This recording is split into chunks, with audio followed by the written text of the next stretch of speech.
নিজের ক্যারিয়ারে ফোকাস করো। কারণ ঘরটা যখন তোমার হবে তখন রুটি গোল না হলেও চলবে। আমার জীবনে যে সবকিছু পারফেক্ট হবে তেমন কোনো কথা নেই।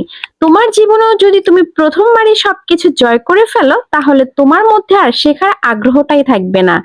আর হ্যাঁ, এই যে ইলেকট্রিক বিটারটা দেখতে পাচ্ছ, এটা আমার হাজবেন্ডকে বলেছিলাম অনেক দিন আগে আনার জন্য, সে এনেও ছিল, বাট আমি এবারে প্রথম এটা ট্রাই করতেছি।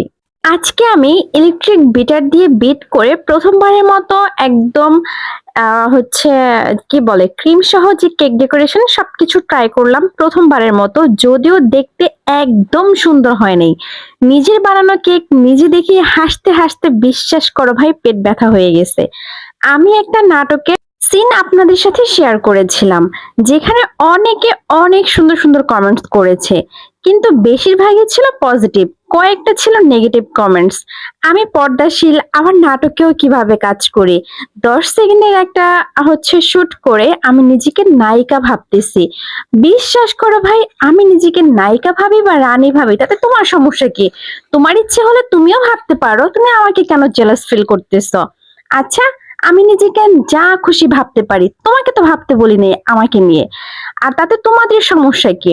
আমার ভিডিওগুলো যদি ভালো না লাগে তাহলে দয়া করে স্কিপ করো, ঠিক আছে?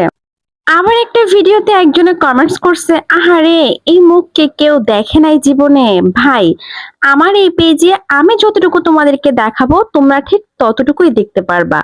আমি যতটুকু তোমাদেরকে বলবো তোমরা ঠিক ততটুকুই জানবা, তাই না? তোমরা কি আমার রিয়েল লাইফে একদম অ্যাবজর্ব হয়ে আসো যে আমি লাইফে কি করি কি না করি, সব এভরিথিং জানো তোমরা? আমি বলি কি, তোমরা যতটা না আমাকে নিয়ে ঘাটাঘাটি করো, ঠিক ততটা সময় যদি নিজেদের লাইফে ইনভেস্ট করো, নিজেরা অনেক কিছু করতে পারবে ভাই।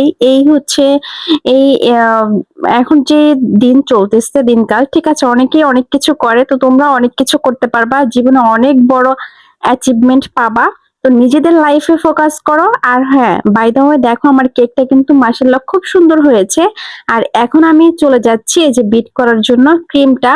তো দেখো আমার ক্রিমটা মনে হয় বিট করা হয় নাই, একটু সফট হয়ে গেছে বেশি। তো এখানে আমার একটু ডেকোরেশন করব, এই জন্য রেড কালার মানে রেড ফুড কালারটা দিয়ে নিয়েছিলাম আর কি।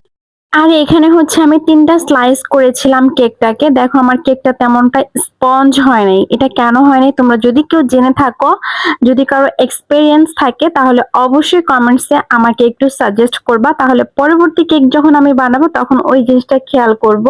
যারা আমার ভিডিওটি ফুল দেখতেছো তোমাদেরকে অসংখ্য ধন্যবাদ, আর যারা আমার সাথে সব সময় লেগে আছো তোমাদেরকে অনেক অনেক ভালোবাসা। আর হ্যাঁ, যারা এখনো আমার এই পেজটাকে ফলো দেয় নাই, অবশ্যই ফলো দিয়ে যাবে। আল্লাহ হাফেজ।